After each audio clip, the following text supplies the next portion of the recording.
Hey guys, hello everyone, this is Jyotsna Tiwari and welcome to Sanskriti Rozgar YouTube channel. जी हाँ बच्चा, स्वागत है आप सभी का संस्कृति रोजगार यूट्यूब चैनल पर। तो जैसा कि बच्चा आप सभी को पता है कि मैं आपके लिए 10 to 15 मिनट का एक शो लेकर के आती हूँ ऑलमोस्ट डेली, ठीक है।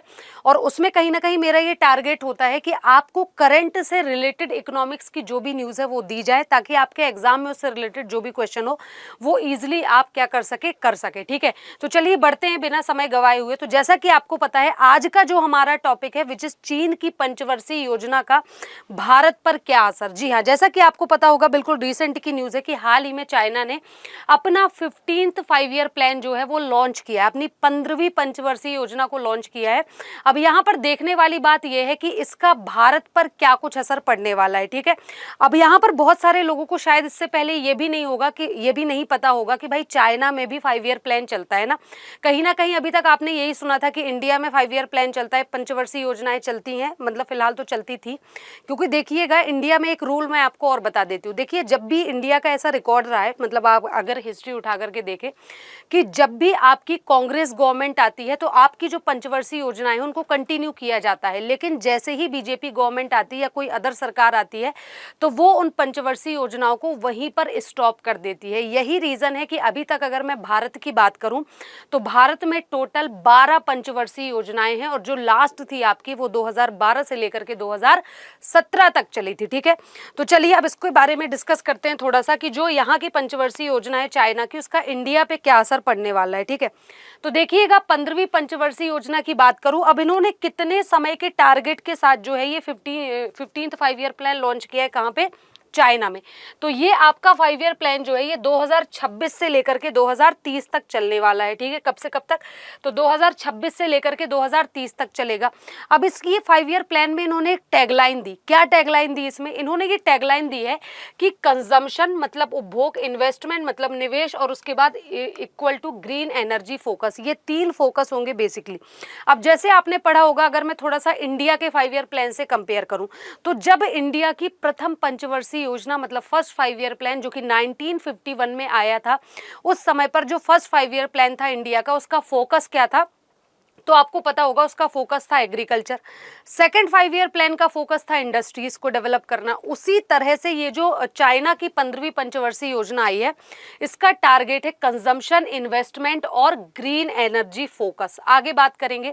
अब इन्होंने कुछ मेजर प्रोजेक्ट्स की बात की है कि हमारा जो 15वां 5 ईयर प्लान आ रहा है, हम उसमें किन किन प्रोजेक्ट को इम्प्लीमेंट करेंगे, ठीक है। तो यहाँ पर देखो, ये मेजर कुछ प्रोजेक्ट्स है। सबसे पहले बात करें अगर हम, तो क्या हो जाएगा यहाँ पे, सस्टेनेबल इंप्रूवमेंट किया जाएगा साइंटिफिक एनर्जी और साइंटिफिक टेक्नोलॉजी को लेकर के। इन्होंने ये बोला है कि साइंस एंड टेक में हम काफी ज्यादा इंप्रूव करेंगे, डेवलप करेंगे इसको, ये जो हमारी 15वीं पंचवर्षीय योजना है इसके अंतर्गत, ठीक है। इसके साथ इथिकल प्रोग्रेस की जाएगी सोसाइटी और कल्चरल चीजों को लेकर के, ठीक है। अब देखो, जब सोसाइटी और कल्चर पे फोकस की बात होती है तो आपको एक बात पता होनी चाहिए, इसके पीछे एक कारण ये भी है क्योंकि चाइना में कौन सी इकोनॉमी चलती है? सोशलिस्ट इकोनॉमी, है ना। सोशलिस्ट इकोनॉमी चलती है चाइना में, है ना। आपको पता है, साम्यवादी या फिर आप इसे क्या बोल सकते हो, समाजवादी अर्थव्यवस्था, ठीक है। आगे बढ़ेंगे। मेजर न्यू जो है एडवांसिंग ब्यूटीफुल चाइना इनिशिएटिव करके इन्होंने चलाया है, जिसमें चाइना को कहीं ना कहीं कल्चर के हिसाब से, टूरिज्म के हिसाब से बात करें या टेक्नोलॉजी के हिसाब से, हर सिचुएशन में क्या करना, डेवलप करना है इसे, राइट। उसके बाद क्या है, further advantages in the strengthening the national security shield, है ना।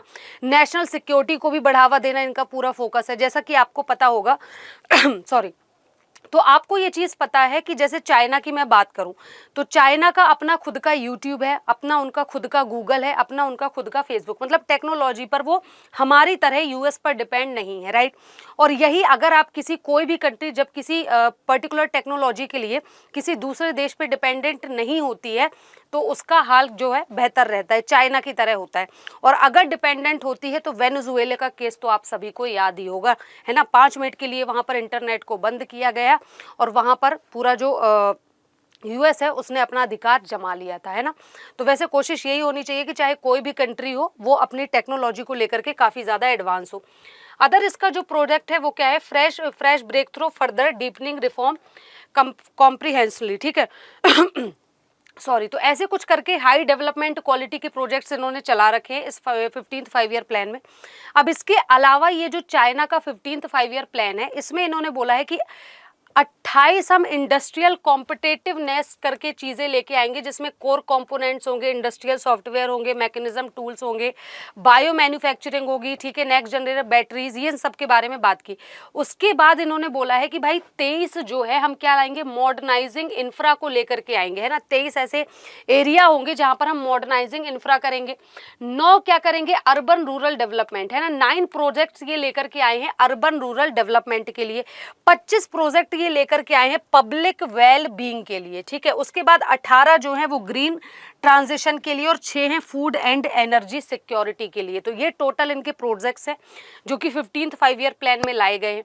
अब बात करें तो चाइना ने अपना जो 15वां 5 ईयर प्लान है जो कि 2026 से लेकर के 30 तक की प्राथमिकताएं तय की हैं। फोकस क्या है, जैसा कि मैंने आपको स्टार्टिंग में ही बताया कि कंजम्पशन, इन्वेस्टमेंट और ग्रीन एनर्जी ट्रांजिशन, ठीक है। अब कंजम्पशन बढ़ाने का लक्ष्य टारगेट इनका है ना, कि मतलब जो भी चीज़ों का प्रोडक्शन हो रहा है उसका ज़्यादा से ज़्यादा कंज्यूमर क्या करे, यूज़ करे। देखो ऑब्वियस सी बात है, अगर किसी कंट्री में प्रोडक्शन बहुत ज़्यादा हो रहा है लेकिन कंजम्पशन नहीं हो रहा है तो याद रखिएगा वहाँ पर अनएम्प्लॉयमेंट आना, बेरोजगारी आना तय है, क्योंकि प्रोडक्शन आपके पास बहुत है, उसे खरीदने वाला कोई नहीं है। जब उसे कोई खरीदने वाला नहीं है तो ऑब्वियस सी बात है क्या होगा, फैक्ट्री बंद होने लगेंगी, क्योंकि वो प्रोडक्शन ही नहीं करेंगे अगर आप मांग नहीं कर रहे हो। और फैक्ट्री बंद होगी तो क्या, वर्कर्स जॉबलेस होंगे, और अगर एक बड़ी मात्रा में वर्कर्स जॉबलेस हो रहे हैं that means which is unemployment. Clear है ना।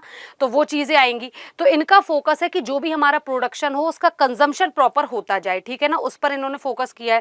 नेक्स्ट है आपका, देखिए कुछ इन्होंने 14th 5 ईयर प्लान और जो 15th 5 ईयर प्लान है उसके कुछ बेसिक डिफरेंस यहाँ पे देख लो। ये दोनों में ही हम किसकी बात कर रहे हैं, चाइना की बात कर रहे हैं ना। तो energy was classified in infrastructure, 14 में जो है इंफ्रास्ट्रक्चर पर इन्होंने क्या किया था, फोकस किया था, ठीक है।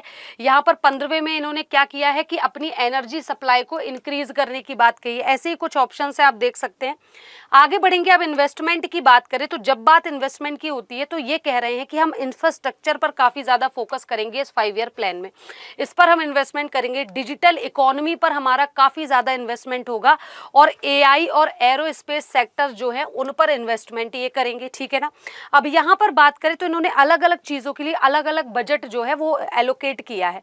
तो अगर मैं बोलूँ तो 755 बिलियन युआन इन्होंने, वहाँ की करेंसी आपको पता है रेनमिनबी भी कहा जाता है, तो वो बिलियन जो है 755 बिलियन युआन जो है इन्होंने सेंट्रल बजट इन्वेस्टमेंट में डाले हैं। लगभग 1 trillion yuan ultra long term special bonds के लिए रखे हैं। टारगेट क्या है, प्राइवेट इन्वेस्टमेंट को भी बढ़ावा देना, है ना, प्राइवेट सेक्टर। क्योंकि देखो ऑब्वियस सी बात है, जब किसी कंट्री में प्राइवेट सेक्टर बहुत तेजी से बढ़ेगा ना तो याद रखना कि उस कंट्री की इकोनॉमिकल कंडीशन बढ़ती जाएगी, क्योंकि प्राइवेट सेक्टर का काम क्या होता है, प्रॉफिट कमाना, और प्रॉफिट कमा करके वो टैक्स वगैरह किसको देते, सरकार को ही देते हैं। तो यहाँ पर इस तरह से ये काम करता है। अगला है रिस्क मैनेजमेंट की बात करें तो देखिए साइबर, नए जोखिम क्षेत्रों में भी नियंत्रण, इसका जो टारगेट है कि साइबर सिक्योरिटी बनी रहे, साइबर क्राइम ना हो, AI और डेटा सिस्टम जो है वो बिल्कुल सेफ रखा जाए, उसकी सिक्योरिटी बनी रहे। न्यूक्लियर एनर्जी सेफ्टी पर काम करेगा ये। Space and deep sea exploration पे, इकोलॉजी प्लस बायोलॉजी, और फोकस क्या होगा, technology plus security balance, in short दोनों को बैलेंस करके चलना। बात करेंगे तो इसने कहा है कि नॉन फॉसिल एनर्जी पर 10 साल के लिए क्या हो जाएगा, डबल एक्शन लिया जाएगा, ऐसा इसका कहना है। 2030 तक इसमें बड़ी वृद्धि होगी और 35 तक जो है ऊर्जा उत्पादन जो है, एनर्जी प्रोडक्शन हम इसको क्या कर लेंगे, डबल कर लेंगे। ऐसा इन्होंने कहा है कि न्यू एनर्जी सिस्टम डेवलपमेंट के अंतर्गत ये काम करेगा। अब देखो IMF का दृष्टिकोण इसमें क्या कहता है। देखो जब भी कोई कंट्री की इकोनॉमी की बात होती है तो IMF एक बहुत बड़ा रोल प्ले करता है। जैसे आपको हाल ही की न्यूज़ पता होगी कि जो भारत है जो कि 4th लार्जेस्ट इकोनॉमी था, उसको IMF ने जो अपनी एक रिपोर्ट निकाली, वर्ल्ड इकोनॉमिक आउटलुक रिपोर्ट, है ना, उस रिपोर्ट में IMF ने ये कहा कि भाई ये जो 4th लार्जेस्ट इकोनॉमी था ना इंडिया, अभी ये 6th पोजीशन पर आ चुका है, 6th लार्जेस्ट इकोनॉमी बन चुका है। और जो हमें रिप्लेस किसने किया, हमें रिप्लेस किया ब्रिटेन ने, है ना। एक बार वैसे ही राज करके जा चुके हैं, दोबारा फिर आ गए ये, ठीक है। तो हमें रिप्लेस किसने किया, ब्रिटेन ने किया। ब्रिटेन की जगह है जो पोजीशन हमारी थी अब वो किसकी है, ब्रिटेन की है, ठीक है ना। चलिए तो ये हुआ। अब आगे देखिएगा तो वो रिपोर्ट किसने निकाली थी, IMF ने निकाली थी। याद रखिएगा IMF जिसका फुल फॉर्म होता है इंटरनेशनल मॉनेटरी फंड, अंतरराष्ट्रीय मुद्रा कोष। इसका काम क्या होता है, इसका काम होता है किसी देश की इकोनॉमिकल कंडीशन के बारे में प्रेडिक्शन लगाना। और ये बेसिकली क्या करता है, अगर किसी देश की इकोनॉमिकल कंडीशन काफ़ी ज़्यादा खराब है तो उसको क्या करना है, लोन देना इसका काम है। उसको क्या करता है, लोन देता है। जब किसी देश की अर्थव्यवस्था खराब होगी तो याद रखना लोन देगा आईएमएफ। जब किसी देश में विकास की जरूरत पड़ती है तो लोन कौन देता है, वर्ल्ड बैंक देता है, विश्व बैंक। याद रखना, एक बेसिक सा डिफरेंस है दोनों के बीच में। एक पेपर में और क्वेश्चन पूछा गया है कि निम्नलिखित में से कौन से इंटरनेशनल ऑर्गेनाइजेशन है जिन्हें ट्विन सिस्टर कहा जाता है, तो याद रखना वो वर्ल्ड बैंक और आईएमएफ है। तो आईएमएफ ने हाल ही में ये प्रेडिक्शन किया कि चीन का ग्रोथ असर पूरी दुनिया पर पड़ेगा और एशिया में पॉजिटिव क्या हो जाएगा, स्पिलओवर होगा। ऐतिहासिक तुलना, हिस्टोरिकल कंपैरिजन है ये। अब थोड़ा सा भारत और चाइना दोनों के 5 ईयर प्लान को देख लेते हैं। इंडिया के जो 5 ईयर प्लान की शुरुआत हुई थी वो 1951 में हुई थी, जब जाकर के 1950 में आपको पता होगा योजना आयोग बना और 1951 में प्रथम पंचवर्षीय योजना आई थी। ठीक है, लेकिन वहीं पे बात करें अगर हम चाइना की जो प्रथम पंचवर्षीय योजना वो 1953 में आई थी। हमने जो ये 5 ईयर प्लान का कॉन्सेप्ट इंडिया लेकर के आया था ये यूएसएसआर से लेकर के आया था, है ना, सोवियत संघ से। और जबकि ये कॉन्सेप्ट भी चाइना का यूएसएसआर से ही था। अब शासन प्रणाली की बात करूं तो डेमोक्रेटिक प्लानिंग करता है 5 ईयर प्लान इंडिया में, जबकि यहाँ पर क्या हो जाएगा, सेंट्रलाइज प्लानिंग होगी। ऑफकोर्स होगी ना, सोशलिस्ट इकोनॉमी है, सबको सरकार के हाथ में है, तो ऑब्वियस सी बात है प्लानिंग भी सेंट्रलाइज होगी। अब बात करें तो एक बहुत बड़ा सुधार आया था 5 ईयर प्लान के अंतर्गत ही इंडिया में 1991 में एलपीजी सुधार, जिसको आप अमूमन किस नाम से जानते हो, लिबरलाइजेशन, प्राइवेटाइजेशन, ग्लोबलाइजेशन, है ना, उदारीकरण, निजीकरण और वैश्वीकरण। उसी तरह से 1978 में एक ओपन डोर पॉलिसी स्टार्ट की थी, किसने, चाइना ने, अपने 5 ईयर प्लान के दौरान ही। अब विकास मॉडल की बात करें तो सर्विसेज लेड ग्रोथ होती है किसकी, इंडिया में जो 5 ईयर प्लान है उसकी कोशिश होती है कि वो सर्विस लेड ग्रोथ करे, जबकि यहाँ पर फोकस होता है मैन्युफैक्चरिंग एंड एक्सपोर्ट लेड पर। फोकस कौन करता है, चाइना। तो भाई जितना ये इन पे फोकस करेगा उतनी ही ज्यादा तो इसकी इकोनॉमी क्या हो जाएगी, मजबूत हो जाएगी, स्ट्रांग हो जाएगी। ऑब्वियस सी बात है ना। चलो आगे देखेंगे, आगे क्या है, निष्कर्ष की बात करते हैं तो चाइना की जो 15वीं योजना है वो consumption driven economy plus tech led investment plus green transition से संबंधित है। मुख्य बदलाव क्या है, डोमेस्टिक डिमांड को बढ़ाना इसका फोकस है कि भाई कंजम्पशन लोग ज्यादा से ज्यादा करें, उपभोग करें। प्राइवेट इन्वेस्टमेंट को बूस्ट किया जाए जिससे इकोनॉमी को कहीं ना कहीं एक बूस्ट मिले। नॉन फॉसिल एनर्जी जो है उसको दुगना करना। तो ये सारे इसके इन शॉर्ट फोकस है, लेकिन मैं आपको बताऊं इसमें कुछ मेन पॉइंट ही हैं जो आपके पेपर में आएंगे। अदरवाइज आपका पूरा फोकस जो होना चाहिए वो होना चाहिए इंडिया के 5 ईयर प्लान पे, ठीक है। और अगर आपको इस पर भी इंडिया के जो 5 ईयर प्लान है इन पर अगर आपको एक 10 मिनट शो चाहिए तो मुझे बता दीजिएगा कमेंट बॉक्स में, इसी सेशन के कमेंट बॉक्स में बता देना, बिल्कुल आपको वो क्लास मिल जाएगी। तो अभी के लिए बस इतना ही। Thank you so much.